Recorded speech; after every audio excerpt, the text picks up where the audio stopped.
Hi అండి అందరికీ. ఈరోజు మనం నేర్చుకోబోతున్నవి సాంఖ్యిక శాస్త్రానికి సంబంధించినటువంటి ఎగ్జామ్‌లో మాక్సిమం ఈ బిట్స్ కవర్ అయ్యేటటువంటి అవకాశం ఉంది. చివరి వరకు చూడండి. 100 బిట్స్ ప్లస్ ఉన్నాయన్నమాట ఈ బిట్స్.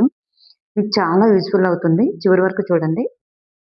ఇక్కడ ఫస్ట్ బిట్ గనుక చూసుకున్నట్లయితే సాంఖ్యక శాస్త్ర పితామహుడు ఎవరు? సాంఖ్యక శాస్త్ర పితామహుడు ఎవరు? సాంఖ్యక శాస్త్ర పితామహుడు sir Ronald Fisher. Sir Ronald Fisher. మరి పిసి మహల్నోబిస్ అనేవాళ్ళు భారతదేశ సాంఖ్యక శాస్త్ర పితామహుడు. సో ఇక్కడ సాంఖ్యక శాస్త్ర పితామహుడు ఎవరంటే సర్ రొనాల్డ్ ఎపిషర్. దత్తాంశంలోని గరిష్ట కనిష్ట విలువల మధ్య భేదాన్ని ఏమంటారు? దత్తాంశంలోని గరిష్ట కనిష్ట విలువల మధ్య భేదాన్ని ఏమంటారు? ద రైట్ ఆన్సర్ ఈస్ వ్యాప్తి. వ్యాప్తి ఇస్ ద రైట్ ఆన్సర్. అంటే ఒక దత్తాంశం ఇచ్చారనుకోండి, సమ్ 2, 4, 6, 8 ఇట్లా. ఇందులో వ్యాప్తిని కనుక్కోండి. ఈ వ్యాప్తికే ఇంకొక పేరు, ఈ రేంజ్‌కి ఇంకొక పేరు ఏంటంటే పరిధి. పరిధి అని కూడా అంటాం. అయితే ఇందులో ఈ దత్తాంశానికి వ్యాప్తి కనుక్కోండి అని అనేటప్పుడు మనం గరిష్ట విలువ ఎంత మరియు కనిష్ట విలువ ఎంత, ఈ రెండింటి యొక్క భేదాన్ని మనం వ్యాప్తిగా చెప్తామన్నమాట. నెక్స్ట్ వన్, ఈ క్రింది వాటిలో ఏది కేంద్ర స్థాన కొలత? ఈ క్రింది వాటిలో ఏది కేంద్ర స్థాన కొలత? అంటే కేంద్రీయ స్థాన కొలతలుగా చెప్పబడేటటువంటివి 3. అదేంటేంటి అంటే అంకగణితపు సగటు, మధ్యగతం, బాహుళకం. ఈ మూడింటిని మనం కేంద్రీయ స్థాన కొలతలు అంటాం. కేంద్రీయ స్థాన కొలతలు. మరి కానిది ఏది? కానిది ఏది అంటే విస్తృతి అనేటటువంటిది కాదు. విస్తృతి, ప్రామాణిక విచలనం, చతుర్థాంశక విచలనం ఇవన్నీ కూడా మనకి సహసంబంధ గుణకం ఇవన్నీ కూడా మనకి దేనికి వస్తాయంటే విచలనాల కిందికి వస్తాయి. సగటు విచలనం ఈ 4, 5 కూడా దేనికి వస్తాయంటే విచలనాల కొలతలకి వస్తాయన్నమాట. ఇవి కేంద్రీయ కొలతల యొక్క పరిధిని సూచిస్తాయి. ఇవి కేంద్రీయ కొలతల యొక్క పరిధిని సూచిస్తాయి అన్నమాట. నెక్స్ట్ బిట్ కనుక మనం చూసుకున్నట్లయితే దత్తాంశాన్ని ఆరోహణ లేదా అవరోహణ క్రమంలో అమర్చినప్పుడు మధ్యలో ఉండేటటువంటి విలువలను ఏమంటారు? దత్తాంశాన్ని ఆరోహణ లేదా అవరోహణ క్రమంలో మార్చినప్పుడు మధ్యలో వచ్చేటటువంటి విలువల్ని ఏమంటారు? ద రైట్ ఆన్సర్ ఈస్ మధ్యగతం. దత్తాంశంలో అత్యధిక సార్లు పునరావృతమయ్యేటటువంటి విలువని ఏమంటారు? దత్తాంశంలో అత్యధిక సార్లు పునరావృతమయ్యేటటువంటి విలువని ఏమంటారంటే మోడ్. దాన్ని బాహుళకం అంటారు. ప్రాథమిక దత్తాంశం సేకరించడానికి సరి అయిన మార్గం ఏది? ప్రాథమిక దత్తాంశం ప్రైమరీ డేటాను సేకరించడానికి సరి అయిన మార్గం ఏది? ప్రైమరీ దత్తాంశం అలాగే సెకండరీ దత్తాంశం అని 2 ఉంటాయి. మరి ప్రాథమిక దత్తాంశం, గౌణ దత్తాంశం. ప్రాథమిక దత్తాంశం అంటే ఏంటి? డైరెక్ట్‌గా ప్రశ్నలు లేదా ఇంటర్వ్యూలు లేదా సర్వేల ద్వారా డైరెక్ట్‌గా సమాచారాన్ని గ్యాదర్ చేసేటటువంటి పద్ధతిని మరి ప్రాథమిక దత్తాంశం అంటారు. అంటే ప్రత్యక్షంగా ఇంటర్వ్యూలు, సర్వేలు, క్వెషన్స్ వేసి అడగడం ఇట్లాంటివన్నీ కూడా ప్రాథమిక దత్తాంశం అయితే, మరి పత్రికా రిపోర్టులు, ఇంటర్నెట్లు, ప్రభుత్వ నివేదికలు ఇట్లాంటివన్నీ కూడా గౌణ దత్తాంశం అవుతుందన్నమాట. నెక్స్ట్ వన్, సంభావ్యత యొక్క గరిష్ట విలువ ఎంత? సంభావ్యత యొక్క గరిష్ట విలువ 1. సంభావ్యత యొక్క గరిష్ట విలువ 1. అపక్రమ విస్తరణ 0 అయితే ఆ దత్తాంశం యొక్క ఆకారం ఎట్లా ఉంటుంది? అపక్రమ విస్తరణ అనేటటువంటిది 0 అయితే ఆ దత్తాంశం యొక్క ఆకారం సౌష్ఠవంగా ఉంటుంది. అంకగణితపు సగటుకు మధ్యగతానికి మరియు బాహుళకానికి మధ్య గల సరైన సంబంధం ఏంటి? ఈ మూడింటికి గల మధ్య గల సంబంధం బాహుళకము ఈక్వల్స్ టు, దీన్నే మోడ్ అంటాం కదా, మోడ్ అంటాం. మధ్యగతాన్ని మీడియన్ అంటారు. మరి సగటుని ఏఎం లేదా మీన్, అంకగణితపు సగటు లేదా అర్థమెటికల్ మీన్ లేదా మీన్ అని కూడా అంటారు, మీన్. మరి సూత్రం ఏంటంటే ఈ mode equals to 3 into median minus 2 into mean. So option 1 is the right answer. చాలా ఇంపార్టెంట్ బిట్ అండి ఇది. నెక్స్ట్ వన్, క్రింది వానిలో ఏది వ్యాప్తి కొలత? క్రింది వానిలో ఏది వ్యాప్తి కొలత? వ్యాప్తి కొలత అంటే విచలనాలు కొలతలు ఏమేమి చెప్పుకున్నాం? ప్రామాణిక విచలనం, చతుర్థాంశక విచలనం. ఇక్కడ వ్యాప్తి కొలత కానిదేదని అడిగారు. ప్రామాణిక విచలనం, సగటు విచలనం, చతుర్థాంశక విచలనం, విస్తృతి, అలాగే సహసంబంధం ఇవన్నీ కూడా మనకి వ్యాప్తి కొలతల కిందకే వస్తాయి. మరి అంకగణితపు సగటు అనేది కాదు. ఇది కేంద్రీయ కొలతకి చెందింది. అంకగణితపు సగటు, మీడియన్, మోడ్ ఈ 3 కూడా కేంద్రీయ కొలతలకు చెందినవి. కాబట్టి వ్యాప్తి కొలత కాదు. కేంద్రీయ స్థాన కొలతలలో అత్యంత ఖచ్చితమైనది మరియు అన్ని పరిశీలన అంశాలపై ఆధారపడేది ఏమిటి? చూడండి, మధ్యగతం అనేది అన్ని పరిశీలన అంశాలపై ఆధారపడింది. ఎందుకంటే ఫస్ట్ వచ్చేది, లాస్ట్ వచ్చేటటువంటి నంబర్స్ ఎంత పెద్దవైనా, ఎంత చిన్నవైనా వాటికి సంబంధం లేదు. మధ్యలో వచ్చిన విలువలకి సంబంధం. బాహుళకం ఎంత పెద్ద సంఖ్య అయినా, ఎంత చిన్న సంఖ్య అయినా వాటికి సంబంధం లేదు. అందులో ఎక్కువ సార్లు ఏ నెంబర్ రిపీట్ అయిందనేదే దానికి ఇంపార్టెంట్. ఇక్కడ అంకగణితపు సగటు అనేటటువంటిది అన్ని సంఖ్యల పైన ఆధారపడుతుంది. ఎందుకంటే సగటు కట్టేటప్పుడు ఏం చేస్తాం? అన్ని సంఖ్యల మొత్తం వేస్తాం. అన్ని సంఖ్యల మొత్తం వేసి బై ఎన్ని సంఖ్యలు అనేటటువంటి దాన్ని కిందన వేసుకుంటాం. సో మనకు అంకగణితపు సగటు అనేది ఇంపార్టెంట్. అన్నింటిపైన ఆధారపడుతుంది. నెక్స్ట్ వన్, తీవ్ర అత్యంత విలువల వల్ల ప్రభావితం కానటువంటి కేంద్రీయ స్థాన కొలత ఏది? తీవ్ర అత్యంత విలువలు అంటే అతి పెద్ద విలువలు లేదా అతి చిన్న విలువల వల్ల పెద్దగా ప్రభావితం కానటువంటి కొలత ఏది అంటే మధ్యగతం. ఇలా సింగిల్ గా ఇచ్చేటప్పుడు మధ్యగతం అవుతుంది. లేదు 2 ఇచ్చేటప్పుడు మధ్యగతం అవుతుంది, బాహుళకం కూడా అవుతుంది అన్నమాట. నెక్స్ట్ వన్, భుజి వక్రాల యొక్క ఖండన బిందువు యొక్క ఏక్ష నిరూపకం అనేది దేన్ని సూచిస్తుంది? భుజీబ్ వక్రాలు అంటే సంచిత పౌనఃపున్య వక్రాలు. సంచిత పౌనఃపున్య వక్రాల యొక్క ఖండన బిందువు యొక్క ఎక్స్ నిరూపకం అనేది దేన్ని సూచిస్తుంది అంటే మధ్యగతాన్ని సూచిస్తుంది. మధ్యగతం ఎక్స్ నిరూపకం అనేటటువంటిది మధ్యగతాన్ని సూచిస్తుంది. వ్యాపార రంగంలో ఉదాహరణకు అత్యధికంగా అమ్ముడయ్యేటటువంటి చెప్పుల పరిమాణం లేదా బట్టల సైజు తెలుసుకునేందుకు ఏ కొలతను ఎక్కువగా ఉపయోగిస్తారు? వ్యాపార రంగంలో ఉదాహరణకు అత్యధికంగా అమ్ముడయ్యేటటువంటి చెప్పుల పరిమాణం లేదా బట్టల సైజు తెలుసుకునేందుకు ఏ కొలతను ఎక్కువగా ఉపయోగిస్తారంటే బాహుళకం ఇస్ ద రైట్ ఆన్సర్. గుణాత్మక దత్తాంశాల అంటే ఉదాహరణకు తెలివితేటలు, అందము, ప్రాముఖ్యత. తెలివితేటలు, అందము, ప్రాముఖ్యత విశ్లేషణకు అత్యంత అనుకూలమైనటువంటి కొలత ఏది? అత్యంత అనుకూలమైనటువంటి కొలత ఏది అంటే మధ్యగతం. మధ్యగతం. ఈ క్రింది వానిలో ఏది కేంద్రీయ స్థాన కొలత కాదు? ఆల్రెడీ చెప్పుకున్నాం కదా ఇవన్నీ కేంద్రీయ స్థాన కొలతలని. సో వ్యాప్తి అనేది కాదు. వ్యాప్తి ప్రామాణిక విచలనం, చతుర్థాంశక విచలనం, అలాగే సగటు విచలనం.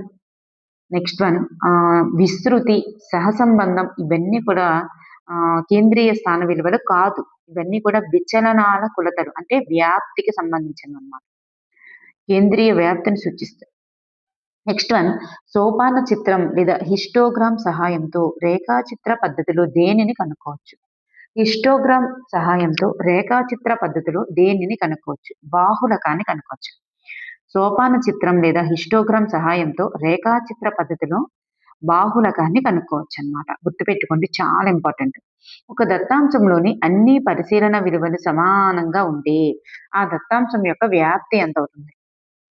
అన్ని పరిశీలన అంశాలు బై సపోజ్ 6, 6, 6, 6 ఇట్లా ఒక దత్తాంశం ఇచ్చారు. వీటి యొక్క వ్యాప్తి కనుక్కోమంటే మనం ఏం చేయాలి? గరిష్ట విలువ, కనిష్ట విలువ భేదం తీసుకోవాలి. మరి ఇందులో గనిష్ట విలువ ఏదో తెలియదు, కనిష్ట విలువ ఏదో తెలియదు. సో గరిష్ట విలువైన 6, కనిష్ట విలువైన 6. అప్పుడు ఆన్సర్ ఏమవుతుంది? 0 ఇస్ ద రైట్ ఆన్సర్. 0. ఒక సగటు నుండి తీసుకునబడినటువంటి అన్ని పరిశీలన విచలనాల మొత్తం ఎల్లప్పుడూ దీనికి సమానం. సగటు నుండి తీసుకొనబడిన అన్ని పరిశీలన విచలనాల మొత్తం అనేది 0కి సమానం. 0కి సమానం. నెక్స్ట్ వన్, ఏర్పరిచినటువంటి తరగతులలో ఒక తరగతి యొక్క ఎగువ హద్దు తరువాత తరగతి యొక్క దిగువ హద్దుకు సమానమైతే వాటిని ఏమంటారు? చూడండి, ఒక తరగతి యొక్క ఎగువ హద్దు అంటే ఇప్పుడు 1 to 10 ఇచ్చారు. ఎగువ హద్దు అంటే ఏమవుతుందంటే 1 to 10 యొక్క తరగతి యొక్క ఎగువ హద్దు ఏమవుతుందంటే ఈ 10.5 అనేటటువంటిది ఎగువ హద్దు అవుతుందండి. 10.5 అనేటటువంటిది ఎగువ హద్దు అవుతుంది. అయితే ఒక తరగతి యొక్క ఎగువ హద్దు అనేది తరువాత తరగతి యొక్క దిగువ హద్దుకు సమానమైతే తరువాత తరగతి యొక్క దిగువ హద్దు అంటే ఏంటంటే చూడండి, ఈ ఈ తరువాత తరగతి యొక్క దిగువ హద్దు ఎంత వస్తుందంటే 10.5 వస్తుందండి. 10.5 వస్తుంది. అంటే ఈ తరగతి యొక్క ఎగువ హద్దు అనేది ఫస్ట్ తరగతి యొక్క ఎగువ హద్దు తరువాత తరగతి యొక్క దిగువ హద్దుకి సమానం. సో చూడండి, ఈ తరగతి యొక్క దిగువ హద్దు ఏమవుతుందంటే 0.5 అవుతుందండి. ఈ తరగతి యొక్క ఎగువ హద్దు ఏమవుతుందంటే 30.5 అవుతుందండి. సో, దీనిని ఎగువ హద్దు అంటారు. దీనిని దిగువ హద్దు అంటారు. సో, ఈ ఎగువ హద్దు, ఈ దిగువ హద్దు అనేది సమానంగా ఉంటే వాటిని ఏమంటారు అంటే మినహాయింపు తరగతులు అంటారు. మినహాయింపు తరగతులు. నెక్స్ట్ వన్ అంకగణితపు సగటుకు సంబంధించి క్రింది వానిలో సరి అయినది ఏమిటి? దత్తాంశంలోని అన్ని రాసుల మొత్తం మరియు రాసుల సంఖ్య నిష్పత్తిని సగటు అంటారు. దత్తాంశంలోని అన్ని పరిశీలనలపైన కూడా ఆధారపడుతుంది. అత్యంత విశ్వసనీయమైన మరియు ఖచ్చితమైనటువంటి కేంద్రీయ స్థానకొలత ఇది. సో, ఇవన్నీ కూడా సరి అయినవి. నెక్స్ట్ వన్ మధ్యగతమునకు సంబంధించి క్రింది వాటిలో సరి అయినది ఏమిటి? ఇది కేవలం ఒక స్థానకొలత మాత్రమే. ఇది కేవలం ఒక స్థానకొలత మాత్రమే. దత్తాంశంలో ఉండేటటువంటి అత్యంత పెద్ద మరియు అతి చిన్న విలువల ప్రభావం మధ్యగతంపై పడదు. గ్రాఫ్ ఇది చాలా చాలా ఇంపార్టెంట్ అయినటువంటి బిట్. గ్రాఫ్ వజీవ్ వక్రాల ద్వారా కనుగొనగలిగేటటువంటి కేంద్రీయ స్థానకొలత అనేది చూడండి. వజీవు వక్రాల ద్వారా కనుగొనగలిగేటటువంటి కేంద్రీయ స్థానకొలత అనేది ఓన్లీ మధ్యగతం మాత్రమే. మధ్యగతాన్ని వజీవు వక్రాల ద్వారా కనుక్కోవచ్చు. వజీవు వక్రాల ద్వారా కనుక్కునేది ఏంటి కిద్వాన్లో అంటే మధ్యగతం. సో, ఇవన్నీ కూడా ఇక్కడ సరైనవి. నెక్స్ట్ వన్ భారతీయ సాంఖ్యిక శాస్త్ర పితామహుడు ఎవరు? భారతీయ సాంఖ్యిక శాస్త్ర పితామహుడు పిసి మహల్నోబిస్. బాహుళకానికి సంబంధించి క్రింది వానిలో సరి అయినది ఏది? దత్తాంశంలో అత్యధిక సార్లు పునరావృతమయ్యే ఎక్కువ సార్లు వచ్చేటటువంటి విలువని బాహుళకం అంటారు. వ్యాపార రంగంలో ఉదాహరణకు ఎక్కువగా అమ్ముడయ్యేటటువంటి చెప్పుల పరిమాణం, బట్టల సైజు తెలుసుకోవడానికి దీన్ని ఎక్కువగా ఉపయోగిస్తారు. చాలా ఇంపార్టెంట్ గుర్తుపెట్టుకోండి. కొన్ని దత్తాంశాలకు అసలు బాహుళకమే ఉండకపోవచ్చు. మరికొన్నింటికి ఒకటి కంటే ఎక్కువ బాహుళకం కూడా ఉండొచ్చు. సో, ఇక్కడ పైవన్నీ కూడా సరి అయినవి. నెక్స్ట్ వన్ స్టాటిస్టిక్స్ అనేటటువంటి పదం ఈ క్రింది ఏ లాటిన్ భాషా పదం నుండి ఉద్భవించింది? స్టాటిస్టిక్స్ అనేటటువంటి పదం ఈ క్రింది ఏ లాటిన్ భాషా పదం నుండి ఉద్భవించింది? స్టాటస్ అనేటటువంటి లాటిన్ భాషా పదం నుండి ఉద్భవించింది. నెక్స్ట్ వన్ భారతదేశంలో జాతీయ సాంఖ్యక దినోత్సవం అనేది ఎవరి జయంతి సందర్భంగా జరుపుకుంటారు? జాతీయ సాంఖ్యక దినోత్సవం అనేటటువంటి పిసి మహల్నోబిస్ జయంతి సందర్భంగానే జరుపుకుంటారు. బాహుళకంను రేఖాచిత్రం ద్వారా దేని సహాయంతో కనుక్కోవచ్చు? బాహుళకాన్ని రేఖాచిత్రం ద్వారా దేని సహాయంతో కనుక్కోవచ్చు? బాహుళకాన్ని హిస్టోగ్రామ్ ద్వారా కనుక్కోవచ్చు. బాహుళకాన్ని హిస్టోగ్రామ్ ద్వారా కనుక్కోవచ్చు. వజీవ్ ద్వారా కనుక్కునేది మధ్యగతం. హిస్టోగ్రామ్ ద్వారా కనుక్కునేది బాహుళకం, వజీవ్ ద్వారా కనుక్కునేది మధ్యగతం. గుర్తుపెట్టుకోండి. ఈ క్రింది వాటిలో విక్షేపణ కొలత కానిది ఏమిటి? చెప్పాను కదా విక్షేపణ కొలతలు. సగటు విచలనం, ప్రామాణిక విచలనం, చతుర్థాంశక విచలనం, వ్యాప్తి, స్వసంబంధం, నెక్స్ట్ విస్తృతి ఇవన్నీ కూడా విక్షేపణ కొలతలు లేదా విచలన కొలతలు అంటారు. అంటే కేంద్రీయ స్థాన కొలతలు అనేవి ఎంత దూరంగా వ్యాప్తి చెందబడ్డాయి, ఎంత దూరంగా విస్తరించబడ్డాయి అనే దాన్ని తెలియజేసేటటువంటివి విక్షేపణ కొలతలు. సో, ఇందులో కానిది ఏది అంటే మధ్యగతం అనేది కాదు. ఎందుకంటే ఇది కేంద్రీయ స్థాన కొలతలకు చెందుతుంది. విక్షేపణ కొలతలకు చెందదు. నెక్స్ట్ వన్ స్టాటిస్టిక్స్ అనేటటువంటి పదం ఏ జర్మన్ భాషా పదం నుండి వచ్చింది? స్టాటిస్టిక్స్ అనే పదం స్టాటిస్టికా అనేటటువంటి జర్మన్ భాషా పదం నుండి వచ్చింది. ఈ పదాలన్నింటికీ అర్థం ఏంటి అంటే ఈ పదాలన్నింటికీ అర్థం రాజ్యం అని అర్థం. రాజ్యం. సంచిత పౌనపున్య వక్రమును ఏమంటారు? ఈ సంచిత పౌనపున్య వక్రానికి గల పేరు వజీవ్ అంటారు. వజీవ్ లేదా వగైవ్. ప్రభుత్వ రికార్డులు, వార్తాపత్రికలు లేదా వెబ్సైట్ల నుండి సేకరించిన సమాచారాన్ని ఏ దత్తాంశంగా పరిగణిస్తారు? మనం నేరుగా ఇంటర్వ్యూలు చేయడం, ప్రశ్నలు వేయడం, సర్వేలు చేయడం అయితే అది ప్రాథమిక దత్తాంశం అని చెప్పుకున్నాం. మరి ప్రభుత్వ రికార్డులు, వార్తాపత్రికలు, వెబ్సైట్లు ఇవన్నీ కూడా సెకండరీ డేటా. ప్రైమరీ డేటా కాదు, సెకండరీ డేటా. సో, గౌణ దత్తాంశానికి చెందుతుంది. గుణాంక విశ్లేషణలో ప్రాథమిక దత్తాంశాన్ని సేకరించడానికి క్రింది వాటిలో ఏది సరైన మార్గం? గణాంక విశ్లేషణలో ప్రాథమిక దత్తాంశాన్ని సేకరించడానికి ఏది అంటే నేరుగా సర్వే లేదా ఇంటర్వ్యూ చేయడం. ఏదైనా ఒక యాదృచ్ఛిక ప్రయోగంలో ఒక సంఘటన యొక్క సంభావ్యత ఎల్లప్పుడూ కూడా ఏ విలువల మధ్య ఉంటుంది? యాదృచ్ఛిక ప్రయోగంలో అయితే ఒక సంఘటన యొక్క సంభావ్యత ఎల్లప్పుడూ కూడా 0 నుండి 1 మధ్యనే ఉంటుంది. 0 నుండి 1 మధ్య. నెక్స్ట్ వన్ విస్తృతి అనేది దత్తాంశం యొక్క ప్రధానంగా దేన్ని తెలియజేస్తుంది? విస్తృతి అనేది దత్తాంశం యొక్క దేన్ని తెలియజేస్తుంది? సగటు నుండి విలువలు విస్తరణ లేదా చెల్లాచెదురును తెలియజేస్తుంది. సగటు నుండి విలువల యొక్క విస్తరణ లేదా చెల్లాచెదురును తెలియజేస్తుంది. స్టాండర్డ్ డీవియేషన్ మరియు వేరియన్స్‌ల మధ్య సంబంధం ఏంటి? స్టాండర్డ్ డీవియేషన్ అంటే ప్రామాణిక విచలనం. వేరియన్స్ అంటే విస్తృతి. వీటి రెండింటిల మధ్య సంబంధం ఏంటి అంటే, ఈ వేరియన్స్ యొక్క వర్గమూలం రూట్ ఓవర్ విస్తృతి అనేటటువంటిది విస్తృతి ఈక్వల్స్ టు ప్రాథమిక విచలనం అండి. ప్రాథమిక విచలనం. అంటే వేరియన్స్ యొక్క వర్గమూలమే అంటే విస్తృతి యొక్క వర్గమూలమే ప్రాథమిక విచలనం. లేదా విస్తృతి ఈక్వల్స్ టు రూట్ అటు వెళ్తే ఏమవుతుంది? విస్తృతి ఈక్వల్స్ టు ప్రాథమిక విచలనానికి వర్గం స్క్వేర్. ప్రాథమిక విచలనం by whole over square. So గుర్తుపెట్టుకోండి. విస్తృతి అనేది ప్రాథమిక విచలనానికి వర్గం. ప్రాథమిక విచలనం అనేది 2 వర్డ్స్ కదా! అలా గుర్తుపెట్టుకోండి. విస్తృతి అంటే ప్రాథమిక విచలనానికి వర్గం. అట్లా గుర్తుపెట్టుకోండి.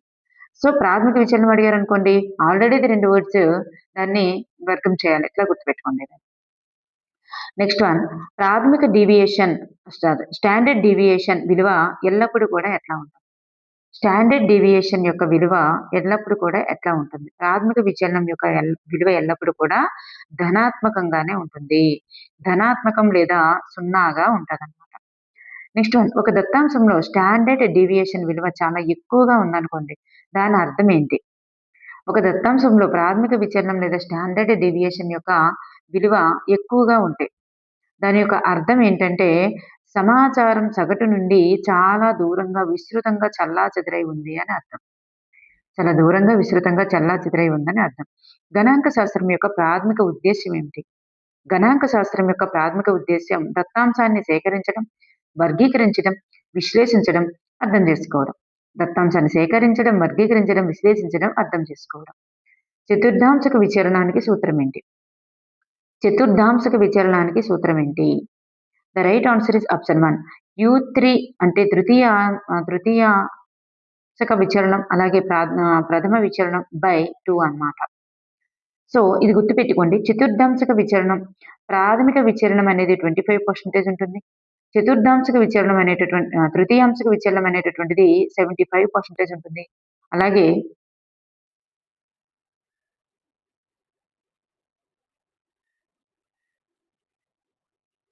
ఈ 2 కూడా గుర్తుపెట్టుకోండి.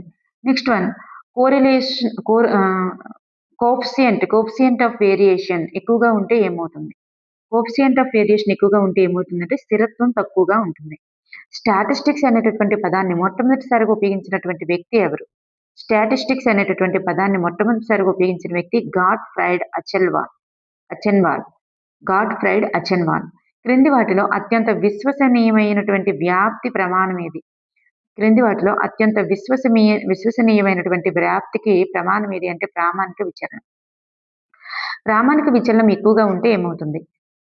పరిశీలనల మధ్య వ్యత్యాసం కూడా ఎక్కువగా ఉంటుంది. ప్రామాణిక విచలనం ఎక్కువగా ఉంటే పరిశీలనల మధ్య వ్యత్యాసం కూడా ఎక్కువగా ఉంటుంది.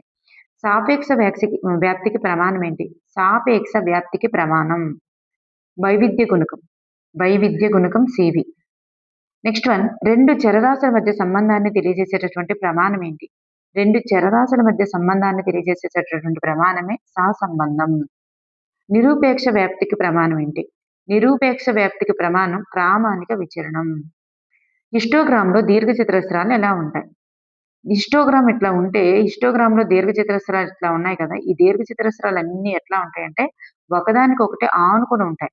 హిస్టోగ్రామ్‌లో ఇలా ఇలా ఇలా విడదీసి ఇట్లా ఉండవన్నమాట. ఇట్లా ఉండవు. ఇలా ఒకదానికొకటి అంటుకొని ఉంటాయి. మాధ్యమం ప్రధానంగా దేనిపై ఆధారపడి ఉంటుంది? మాధ్యమం అనేటటువంటిది స్థానం పైన ఆధారపడి ఉంటుంది. స్థానం. చతుర్థాంశక విచలనం అనేది ఏ విలువలపై ఆధారపడుతుంది? చతుర్థాంశక విచలనం అనేటటువంటిది Q1 మరియు Q3 అంటే ప్రథమాంశక విచలనం అలాగే తృతీయాంశక విచలనం. ఈ రెండింటిపైన ఆధారపడి ఉంటుంది. వైవిధ్య గుణకం ప్రధానంగా దేనికి ఉపయోగపడుతుంది? వైవిధ్య గుణకం ప్రధానంగా దేనికి ఉపయోగపడుతుందంటే 2 లేదా అంతకంటే ఎక్కువ శ్రేణుల స్థిరత్వాన్ని పోల్చడానికి. 2 లేదా అంతకంటే ఎక్కువ శ్రేణుల స్థిరత్వాన్ని పోల్చడానికి ఉపయోగపడుతుందన్నమాట. నెక్స్ట్ వన్ నిరంతర దత్తాంశాన్ని చిత్రీకరించడానికి అత్యంత అనుకూలమైనటువంటి చిత్రం ఏది? నిరంతర నిరంతర దత్తాంశాన్ని చిత్రీకరించడానికి అత్యంత అనుకూలమైనటువంటి చిత్రం ఏది అంటే histogram. Histogram is the right answer. Histogram.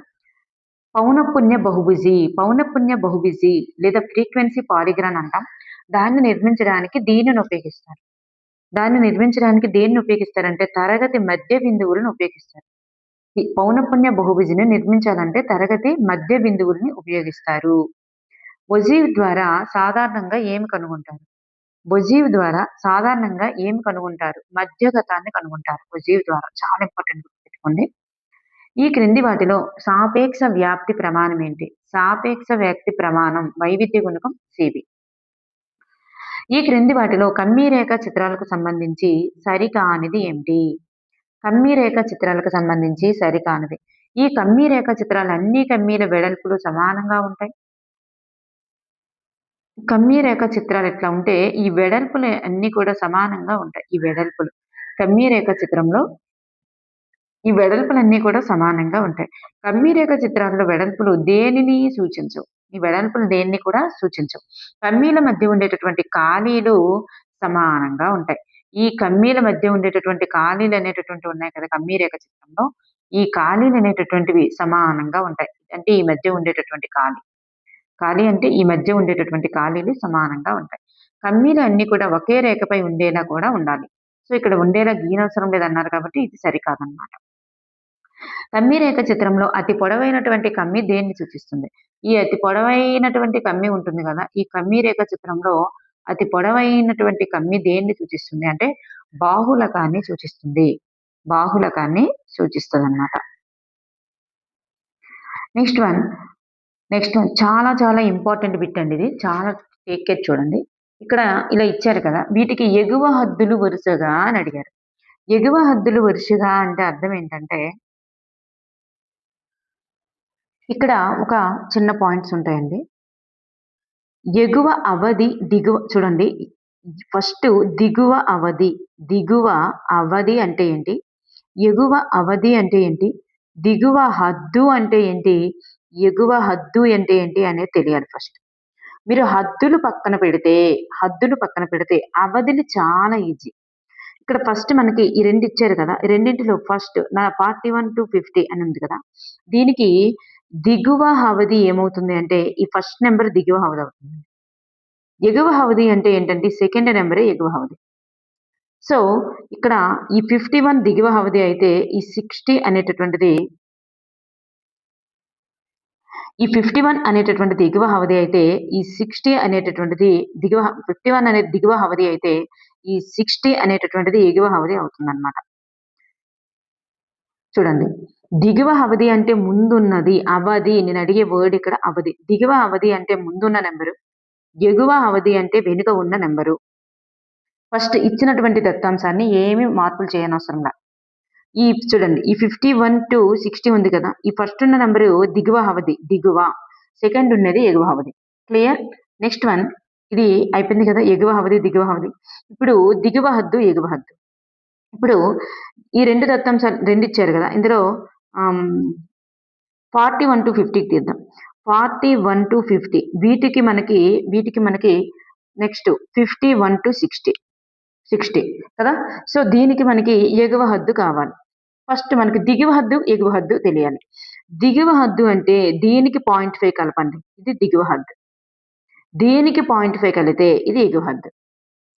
First దానికి 0.5 కలిపితే దిగువ హద్దు, సెకండ్ దానికి 0.5 కలిపితే ఎగువ హద్దు. గుర్తుంది కదండి. మరి ఈ దత్తాంశానికి ఎగువ హద్దు దిగువ హద్దు కడదాం. 51.5 అనేటటువంటిది దిగువ హద్దు. 60.5 అనేటటువంటిది ఎగువ హద్దు. ఫస్ట్ ఉన్నది దిగువ హద్దు, నెక్స్ట్ ఉండేది ఎగువ హద్దు. అర్థమవుతుంది కదా. అంటే 0.5లో ఉండేటటువంటివి హద్దులు యాస్టీజ్ నెంబర్స్. ఈ 41 దిగువ అవధి, 50 ఎగువ అవధి. సో యాస్టీజ్ నెంబర్స్ అవధులు. ఇప్పుడు మీకు అర్థమైంది కదా, ఇక్కడ ఎగువ హద్దులు అడిగారు. అప్పుడు ఈ ఫస్ట్ దత్తాంశంకి ఎగువ హద్దు ఏమవుతుంది? ఈ 41.5 దిగువ హద్దు అయితే 51.5 ఎగువ హద్దు అవుతుంది. సో 51.5 ఈ రెండింటిలో 51.5 దిగువ హద్దు అయితే 60.5 ఎగువ హద్దు అవుతుంది. సో దీనికి 50.5 60.5 చూడండి ఈ 50.5 60.5 అనేవి మనకి ఎగువ హద్దులు అవుతాయి. అర్థమైంది కదండి. నెక్స్ట్ బిట్ చూద్దాం. ఇక్కడ ఫస్ట్ బిట్ మనం చూసుకున్నట్లయితే అవర్గీకృత దత్తాంశానికి అంకమద్యం కనుక్కునేటటువంటి సూత్రం ఏది? అవర్గీకృత దత్తాంశానికి అంకమద్యం కనుక్కునేటటువంటి సూత్రం ఏది అంటే the right answer is option B is the right answer అండి. Sigma xi by N. Sigma xi by N అనేటటువంటిది అవర్గీకృత దత్తాంశానికి కనుక్కునేటటువంటి సూత్రం. రాసుల మొత్తం బై రాసుల సంఖ్య. మరి ఈ ఫస్ట్ సూత్రం ఉంది కదా, ఇది వర్గీకృత దత్తాంశానికి సూత్రం. వర్గీకృత దత్తాంశానికి సూత్రం అన్నమాట. సిగ్మా xi బై ఎన్ చాలా ఇంపార్టెంట్, గుర్తుపెట్టుకోండి. ఆప్షన్ 2 అనేది ఇక్కడ రైట్ ఆన్సర్. అవర్గీకృత అయితే 2 రైట్ ఆన్సర్. నెక్స్ట్ వన్, వర్గీకృత దత్తాంశానికి అంకమద్యమం కనుగొనేటటువంటి ప్రత్యక్ష పద్ధతి సూత్రం ఏంటి? వర్గీకృత దత్తాంశానికి అని అడిగారు, అంకమద్యమం కనుక్కోవడానికి అని అడిగారు. ఇప్పుడే చెప్పాం కదా వర్గీకృత దత్తాంశానికి సూత్రం. Option 3 is the right answer. Next one, మధ్యగతం కనుగొనేటటువంటి సూత్రం ఏది? మధ్యగతం కనుగొనేటటువంటి సూత్రం ఏది? The right answer is option 1 is the right answer. L plus n by 2 minus Cf by small f into n h అనేది రైట్ ఆన్సర్. నెక్స్ట్ వన్, బాహులకం కనుగొనేటటువంటి సూత్రం ఏది? బాహులకం కనుగొనేటటువంటి సూత్రం ఏది? The right answer is option B. L plus f1 minus f0 by 2f minus f0 minus f2 into h అనేటటువంటిది బాహులకం కనుగొనే సూత్రం. నెక్స్ట్ వన్, బాహులకం, మధ్యగతం మరియు అంకగణితపు సగటుల మధ్య అనుభావిక సంబంధం ఏంటి? చెప్పుకున్నాం కదా, mode equals to 3 mean minus 2 median is the right answer. 3 into మధ్యగతం మైనస్ 2 ఇంటూ అంకగణితపు సగటు. 3 median minus 2 mode is the right answer. Next one, అవరోహణ సంచిత పౌనఃపున్య వక్రం మరియు ఆరోహణ సంచిత పౌనఃపున్య వక్రంలు రెండు ఖండించుకునేటటువంటి బిందువు యొక్క వై నిరూపకం అనేది దేన్ని సూచిస్తుంది? ఈ వై నిరూపకం అనేది దేన్ని సూచిస్తుంది అంటే మధ్యగతాన్ని సూచిస్తుంది. మధ్యగతం, బొజీవ్ అంటే మధ్యగతం అని మెయిన్ గా గుర్తుపెట్టుకోండి చాలు. నెక్స్ట్ వన్, ఒక దత్తాంశంలో తరగతి అంతరాల యొక్క ఎగువ హద్దు మరియు దిగువ హద్దుల మధ్య భేదాన్ని ఏమంటారు? ఒక దత్తాంశంలో తరగతి అంతరాల యొక్క ఎగువ హద్దు మరియు దిగువ హద్దుల భేదాన్ని ఏమంటారు? తరగతి పరిమాణం అంటారు. తరగతి పరిమాణం. మొదటి n సహజ సంఖ్యల అంకమద్యమం ఎంత? మొదటి n సహజ సంఖ్యల అంకమద్యం n+1/2 is the right answer. n+1/2. ఒక తరగతి అంతరం యొక్క ఎగువ హద్దు దిగువ హద్దుల సగటు +1/2 అంటే ఎగువ హద్దు దిగువ హద్దుల సగటుని ఏమంటారు? ఒక తరగతి అంతరం యొక్క ఎగువ హద్దుకి దిగువ హద్దుకి ఉన్నటువంటి ఆ రెండింటిని కలిపి బై 2 చేస్తే ఏమొస్తుంది అని. ద రైట్ ఆన్సర్ ఈస్ తరగతి మధ్య విలువ వస్తుంది. తరగతి మధ్య విలువ. విచలన పద్ధతి ద్వారా అంకమద్యమం కనుగొనేటటువంటి సూత్రం ఏంటి? విచలన పద్ధతి ద్వారా అంకమద్యమం కనుగొనేటటువంటి సూత్రం. Option 1 is the right answer. A plus sigma fi di by sigma fi is the right answer. Next one, బాహులకం కనుగొనేటటువంటి సూత్రంలో f0 అనేటటువంటిది దేన్ని సూచిస్తుంది? బాహులకం కనుగొనేటటువంటి సూత్రంలో f0 అనేటటువంటిది బాహులక తరగతికి ముందున్నటువంటి తరగతి పౌనఃపున్యాన్ని సూచిస్తుంది. బాహులక తరగతికి ముందున్న పౌనఃపున్య తరగతిని సూచిస్తుంది. సోపాన విచలన పద్ధతిలో ui అనేటటువంటి దాన్ని కనుగొనే సూత్రం ఏంటి? సోపాన విచలన పద్ధతిలో ui కనుగొనేటటువంటి సూత్రం ఏది? Option 1, 2 is the right answer అండి. ui equals to sigma xi minus a by h is the right answer. Next one, ఒక దత్తాంశానికి మధ్య తరగతి 20, 30 అయితే సూత్రంలో L అంటే దిగువ హద్దు విలువ ఎంత అవుతుంది? ఆల్రెడీ చెప్పాను కదా, ఇట్లా ఇచ్చారనుకోండి, ఇక్కడ ఫస్ట్ ఉండేటటువంటిది దిగువ అవధి, ఇది ఎగువ అవధి. మరి వీటికి 0.5 చొప్పున కలిపామనుకోండి, అది దిగువ హద్దు, దీనికి 0.5 కలిపితే ఎగువ హద్దు అని చెప్పాం కదా, ఎగువ హద్దు. అయితే ఇక్కడ మనకేమడిగారు? దిగువ హద్దు అడిగారు. దిగువ హద్దు. కానీ ఇక్కడ మనకేమిచ్చారు? దిగువ అవధి ఇచ్చారు. కానీ హద్దు అనేటటువంటిది ఇవ్వలేదు. కానీ దిగువ హద్దు ఏమవుతుంది? 0.25 × 5 అవుతుందన్నమాట. నెక్స్ట్ వన్, కేంద్రీయ స్థానపు కొలతలలో ఏ కొలత గ్రాఫ్ అంటే వజీవ్ ద్వారా సులభంగా కనుక్కోవచ్చును? వజీవ్ ద్వారా కనుక్కునే కొలత అనంగానే మీకు గుర్తుకు రావాల్సింది మధ్యగతం. మధ్యగతం. బాహుళకం లేని దత్తాంశాన్ని ఏమంటారు? బాహుళకం లేని దత్తాంశాన్ని శూన్య బాహుళక దత్తాంశం అంటారు. ఆరోహణ సంచిత పౌనఃపున్య వక్రాన్ని గీసేటప్పుడు x అక్షంపై వేటిని తీసుకోవాలి? ఆరోహణ సంచిత పౌనఃపున్యాన్ని గీసేటప్పుడు x అక్షంపై తరగతి యొక్క ఎగువ హద్దులు తీసుకోవాలి. తరగతి యొక్క ఎగువ హద్దులు అనేటటువంటివి తీసుకోవాలన్నమాట. నెక్స్ట్ వన్, అవరోహణ సంచిత పౌనఃపున్యాన్ని గీసేటప్పుడు x అక్షంపై వేటిని తీసుకోవాలి? తరగతి యొక్క దిగువ హద్దుల్ని తీసుకోవాలి. మధ్యగతం కనుగొనేటటువంటి సూత్రంలో CF అనేటటువంటిది దేన్ని సూచిస్తుంది? మధ్యగత తరగతికి ముందన్న తరగతి యొక్క సంచిత పౌనఃపున్యాన్ని సూచిస్తుంది. మధ్యగత తరగతికి ముందున్న తరగతి సంచిత పౌనఃపున్యాన్ని సూచిస్తుంది. ఖచ్చిత ఘటన సెర్టైన్ ఈవెంట్ యొక్క సంభావ్యత ఎంత? ఖచ్చిత ఘటన యొక్క సంభావ్యత ఎంత అంటే 1. నెక్స్ట్ వన్, అసాధ్య ఘటన యొక్క సంభావ్యత ఎంత? అసాధ్య ఘటన యొక్క సంభావ్యత 0 అన్నమాట. 0. ప్రామాణిక విచలనం ఎల్లప్పుడూ కూడా దేని నుండి కొలుస్తారు? ప్రామాణిక విచలనం ఎల్లప్పుడూ కూడా సగటు నుండే కొలుస్తారండి. సగటు నుండి కొలుస్తారు. ఒక దత్తాంశ సమితి యొక్క ప్రామాణిక విచలనం 5. అయితే విస్తృతి ఎంత? ప్రామాణిక విచలనం ఈక్వల్స్ టు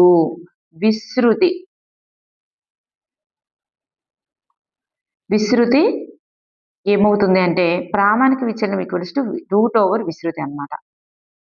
సో అదే విధంగా విస్తృతి ఈక్వల్స్ టు ప్రామాణిక విచలనానికి స్క్వేర్ చేయాలి.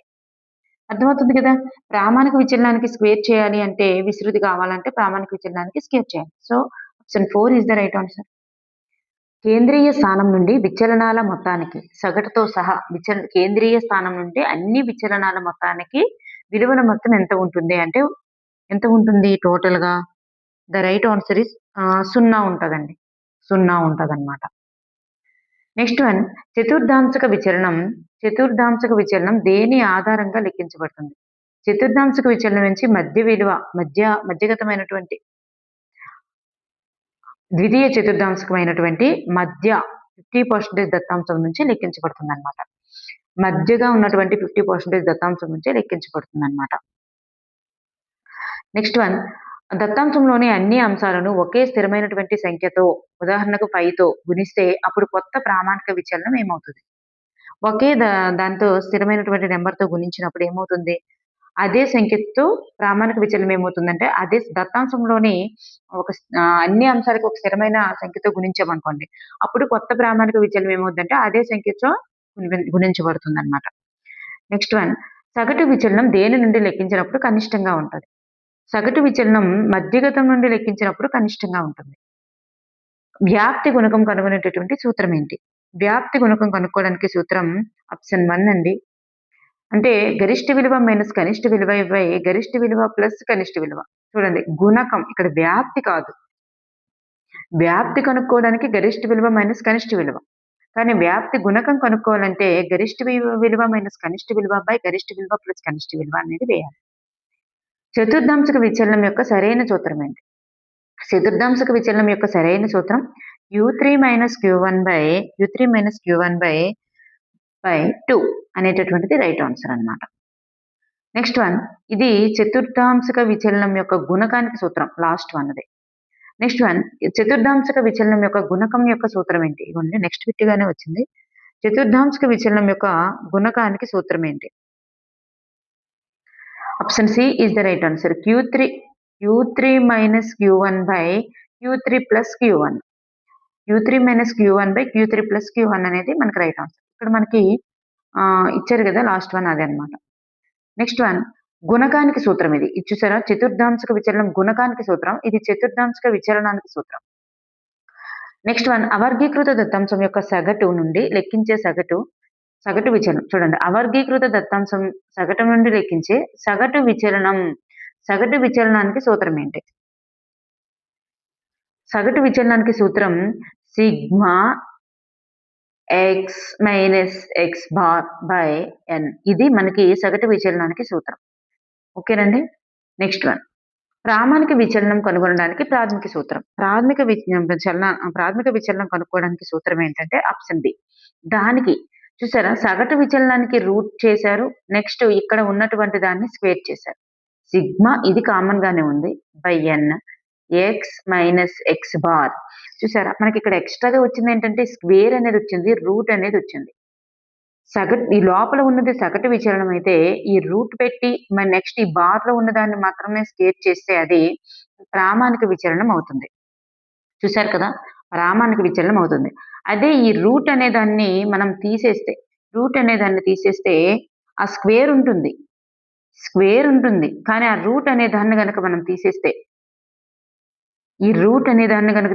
మనకి ఈ సూత్రం ఏంటంటే విస్తృతికి సూత్రం అన్నమాట. విస్తృతికి సూత్రం ఇట్లా ఉన్నాయి, చిన్న చిన్న వేరియేషన్స్ ఉన్నాయి. విస్తృతి మరియు ప్రామాణిక విచలనముల మధ్య గల సంబంధాన్ని తెలిపే సూత్రం ఏంటి? విస్తృతి ఈక్వల్స్ టు, మనం ఆల్రెడీ చెప్పుకున్నాం కదా, ప్రామాణిక విచలనానికి స్క్వేర్ చేయాలి. ఈ ప్రామాణిక విచలనం ఆల్రెడీ డబుల్లోనే ఉంది, దాన్ని స్క్వేర్ చేయాలి. సో విస్తృతి variance equals to sigma square, ఇట్లా ఇది మనకు అవుతుంది అనమాట. Option 2 is the right answer. Next one, చలన గుణకం అంటే CV, coefficient of variation. CV యొక్క సూత్రం ఏంటి అంటే ఇక్కడ సిగ్మా ఈక్వల్స్ టు ప్రామాణిక విచలనం, ఎక్స్ బార్ అనేది సగటుని సూచిస్తుంది, మీకు తెలుసు కదా. సో దీనికి సూత్రం ఏంటి అంటే the right answer is option C, sigma by X into 100, X bar అండి, ఎక్స్ బార్ ఇంటూ 100. ఇది మనకి చలన గుణకానికి సూత్రం. ఇది కూడా మనకి విచలనాల కొలతలకే చెందుతుంది. నెక్స్ట్, కమ్మీ చిత్రాలు ఏ రకమైన దత్తాంశానికి ఉత్తమంగా సరిపోతాయి? కమ్మీ చిత్రాలు అనేవి దేనికి ఉత్తమంగా సరిపోతాయి అంటే వర్గీకృత మరియు వివిక్త దత్తాంశానికి కమ్మీ రేఖ చిత్రాలు సరిపోతాయి అన్నమాట. దిమ్మ రేఖ చిత్రంలోని దిమ్మల వైశాల్యం దేనికి అనుపాతంలో ఉంటుంది? దిమ్మరేఖ చిత్రంలోని దిమ్మల వైశాల్యం అనేటటువంటిది పౌనఃపున్యానికి అనుపాతంలో ఉంటుంది. దిమ్మరేఖ చూడండి, దిమ్మరేఖ వైశాల్యం పెరిగితే పౌనఃపున్యం పెరుగుతుంది, తగ్గితే తగ్గుతుంది, అట్లా అనుపాతంలో ఉంటదన్నమాట. దిమ్మరేఖ చిత్రం సహాయంతో క్రింది దేనిని గ్రాఫ్ ద్వారా కనుక్కోవచ్చు? దిమ్మరేఖ చిత్రం సహాయంతో క్రింది వేటిని గ్రాఫ్ ద్వారా కనుక్కోవచ్చు? బాహులకం అనగానే మీకు దిమ్మరేఖ చిత్రం కూడా గుర్తుకు రావాలి. నెక్స్ట్ వన్, సంచిత పౌనఃపున్య వక్రరేఖలను ఈ క్రింది పేరుతో పిలుస్తారు. చెప్పాను కదా, సంచిత పౌనఃపున్య రేఖలని వజీవ్ రేఖలు లేదా వక్రరేఖలుగా వగైవ రేఖలను కూడా పిలవచ్చును. వృత్తాకార రేఖాచిత్రం లేదా పై చిత్రంలో మొత్తం కోణం విలువ ఎంత ఉంటుంది? వృత్తాకార రేఖాచిత్రం లేదా పై చిత్రంలో మొత్తం కేంద్రంలో కోణం విలువంతా ఎంత ఉంటుంది? 360 డిగ్రీలు ఉంటుంది అన్నమాట. నెక్స్ట్ వన్, హిస్టోగ్రామ్ లో దిమ్మల మధ్య ఖాళీలు లేదా అంతరాలు ఉంటాయా? హిస్టోగ్రామ్ లో ఉండవు. ఒకదానికొకటి ఆల్రెడీ చెప్పుకున్నాం కదా, హిస్టోగ్రామ్ లో ఒకదానికొకటి ఇట్లా అంటుకొని ఉంటాయి. సో హిస్టోగ్రామ్ లో ఒకదానికొకటి అంటుకొని ఉంటాయి, దిమ్మలు ఒకదానికొకటి అంటుకొని ఉంటాయి, మధ్య ఖాళీలు ఏమీ ఉండవు. నెక్స్ట్ వన్, 2 లేదా అంతకంటే ఎక్కువ అంశాలను పరస్పరం పోల్చడానికి క్రింది ఏ కమ్మీ రేఖా చిత్రం ఉపయోగపడుతుంది? 2 లేదా అంతకంటే ఎక్కువ అంశాలను పరస్పరం పోల్చడానికి ఉపయోగపడేటటువంటి చిత్రం ఏంటి అంటే బహుళ కమ్మీ చిత్రం. ఈ క్రింది వాటిలో ఏది ఒకే ఒక కొలత కలిగినటువంటి చిత్రం? ఒకే ఒక కొలత కలిగినటువంటి చిత్రం ఏంటంటే కమ్మీ రేఖ చిత్రం. దీనికి పొడవు మాత్రమే తీసుకుంటాము, వెడల్పుతో ఎటువంటి సంబంధం కూడా లేదు. ఎందుకంటే వెడల్పులన్నీ మనకి సమానంగా ఉంటాయి, వెడల్పుతో మనకి ఎటువంటి సంబంధం లేదు. పొడవులే మనకి ఇంపార్టెంట్ అన్నమాట. పొడవు ఎంత పొడవు ఉంది అనేది మనం పొడవు ఉంది అనే దానిపైన మనం ఆధారపడుతుంది తప్ప వెడల్పు పైన ఎట్లా ఉంటాయి కదా, దూరంగా ఉంటాయి, ఇవి ఖాళీలు ఉంటాయి కమ్మీ రేఖ చిత్రాలు. కమ్మీ రేఖ చిత్రం పొడవు అనేటటువంటిది బాహుళకాన్ని సూచిస్తుంది, గుర్తుపెట్టుకోండి. ఇది ఎంత పొడవు ఉంది అనేటటువంటి దాన్ని సూచిస్తుంది తప్ప అంటే పొడవును ఎక్కువ కొలతగా తీసుకుంటే తప్ప వెడల్పుతో ఎక్కువగా సంబంధం ఉంది. నెక్స్ట్ వన్, ద్వికొలత చిత్రాలలో క్రింది వేటిని దేని వైశాల్యానికి ప్రాధాన్యత ఇస్తారు? ద్వికొలత చిత్రాలలో క్రింది వాటిలో దేని వైశాల్యానికి ప్రాధాన్యత ఇస్తారు? The right answer is option D అండి. Option D. అంటే పై చిత్రము మరియు దీర్ఘచతురస్ర చిత్రం. పై చిత్రము, దీర్ఘచతురస్ర చిత్రం ఈ 2 కూడా ద్విగుణిత చిత్రాలలో వైశాల్యానికి ప్రాధాన్యత ఇస్తారు. నెక్స్ట్ వన్ ఆహ్, ఒక కుటుంబం యొక్క నెలవారీ బడ్జెట్ లేదా ఖర్చుల శాతాన్ని ప్రదర్శించడానికి అత్యంత అనుకూలమైనటువంటి చిత్రం ఏది అంటే పై చార్ట్ లేదా వృత్తరేఖ చార్ట్ అన్నమాట. దీన్నే పై చార్ట్ లేదా వృత్తరేఖ chart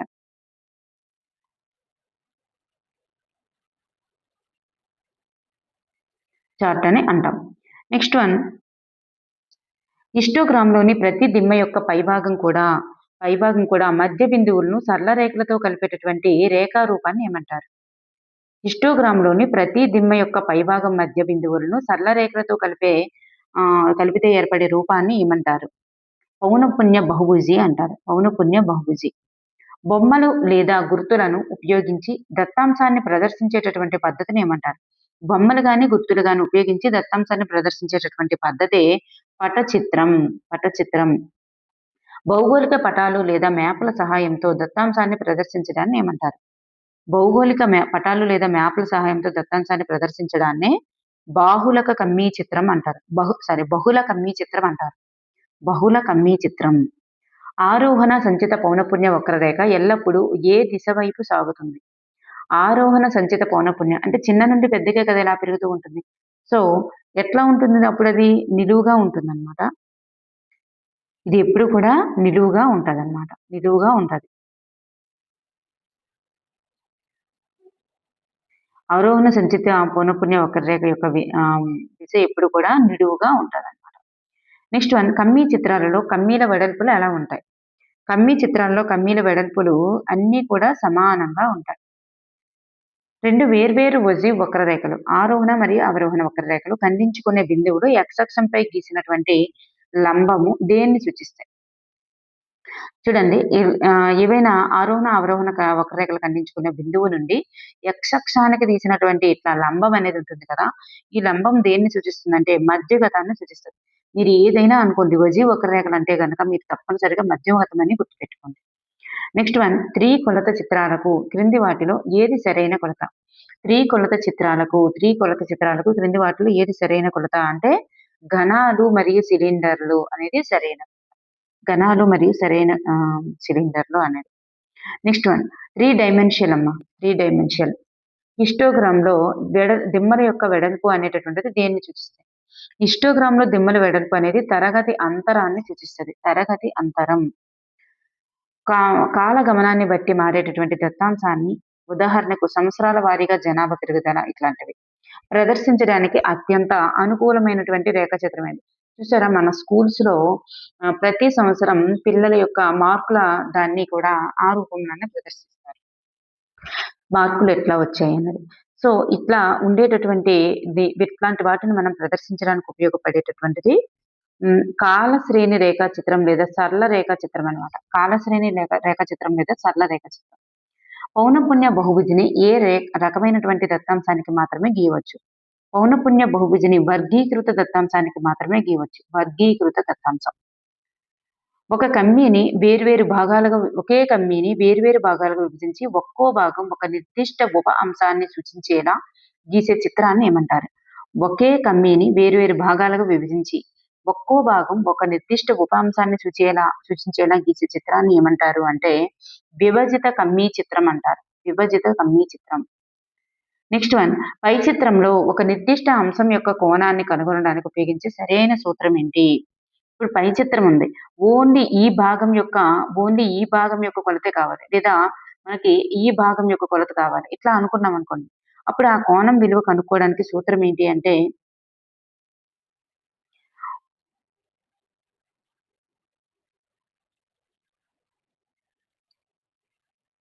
the right answer is option D అనేది రైట్ ఆన్సర్. ఆ ఇచ్చినటువంటి అంశము ఎంత అంశము అనేటటువంటిది బై 360 డిగ్రీలు ఇంటూ 100 అన్నమాట. అప్పుడు మనకి ఎంత కోణం అనేటటువంటిది వచ్చేస్తుంది. నెక్స్ట్ వన్ ఈ క్రింది వానిలో ఏ రేఖాచిత్రం పౌనఃపున్య విస్తరణ యొక్క సౌష్ఠవత అంటే కుడి లేదా ఎడమ వైపు వంగి ఉండడంను గుర్తించడానికి బాగా ఉపయోగపడుతుంది? పౌనఃపున్య వక్రరేఖ అనేది రైట్ ఆన్సర్. నెక్స్ట్ వన్, ఒక దత్తాంశంలో 2 విలువల పౌనఃపున్యం సమానంగా మరియు గరిష్టంగా ఉంటే ఆ దత్తాంశాన్ని ఏమంటారు? ఆ దత్తాంశాన్ని ద్విబాహుళక దత్తాంశం అంటారు. నెక్స్ట్ వన్, ఒక సంపూర్ణ సౌష్ఠవ విభాజనంలో సగటు మధ్యగతం బాహుళకముల మధ్య సంబంధం. సగటు చూడండి, ఒక సంపూర్ణ సౌష్ఠవ విభాజనంలో ఎలా ఉంటుందంటే 3 కూడా సమానంగా ఉంటాయి. 3 కూడా సమానంగా ఉంటాయి. గుణశ్రేణి సహసంబంధ పద్ధతిని ప్రతిపాదించిన శాస్త్రవేత్త ఎవరు? గుణశ్రేణి సహసంబంధ పద్ధతిని ప్రతిపాదించిన శాస్త్రవేత్త ఎవరంటే చార్లెస్ స్పియర్మెన్. Charles Spearman. అందము, తెలివితేటలు, ప్రాధాన్యతలు వంటి గుణాత్మక దత్తాంశానికి సహసంబంధాన్ని లెక్కించడానికి ఏ పద్ధతి ఉత్తమమైనది? స్పియర్మెన్ యొక్క గుణక శ్రేణి సహసంబంధం సూత్రం అనేది ఉత్తమమైనది. 2 చరరాశుల మధ్య సంబంధాన్ని గ్రాఫ్ రూపంలో చుక్కల ద్వారా ప్రదర్శించే పద్ధతిని ఏమంటారు? 2 చరరాశుల మధ్య సంబంధాన్ని గ్రాఫ్ రూపంలో చుక్కల ద్వారా ప్రదర్శించే పద్ధతిని వ్యాప్తి చిత్రం లేదా వికీర్ణ చిత్రం అంటారు. వ్యాప్తి చిత్రం లేదా వికీర్ణ చిత్రం. వ్యాప్తి చిత్రంలో చుక్కలన్నీ కూడా ఎడమ నుండి కుడికి పైకి సాగే కొలది సరళ రేఖపై ఉండేటటువంటి సహసంబంధ గుణకం విలువ ఎలా ఉంటుంది? +1 గా ఉంటది. +1 గా ఉంటుంది. కార్ల్ పియర్సన్ సహసంబంధ గుణకం R అనేది క్రింది వాటిలో దేని నుండి స్వతంత్రమైనది? మూల బిందువుల నుండి స్కేల్ మార్పులు రెండూ కూడా. మూల బిందువు నుండి స్కేల్ యొక్క మార్పులు రెండింటికి కూడా స్వతంత్రమైనది. నెక్స్ట్ వన్, స్పియర్మెన్ ర్యాంక్ సహసంబంధ గుణకం సూత్రం ఏమిటి? స్పియర్మెన్ ర్యాంక్ సహసంబంధ గుణక సూత్రం ఏంటి? ఇక్కడ D అంటే ర్యాంకుల మధ్య భేదము, N అంటే జతల సంఖ్య. చాలా ఇంపార్టెంట్, గుర్తుపెట్టుకోండి, నెక్స్ట్ ఇచ్చే అవకాశం ఉంది. ఆప్షన్ 1 అనేది రైట్ ఆన్సర్ అండి.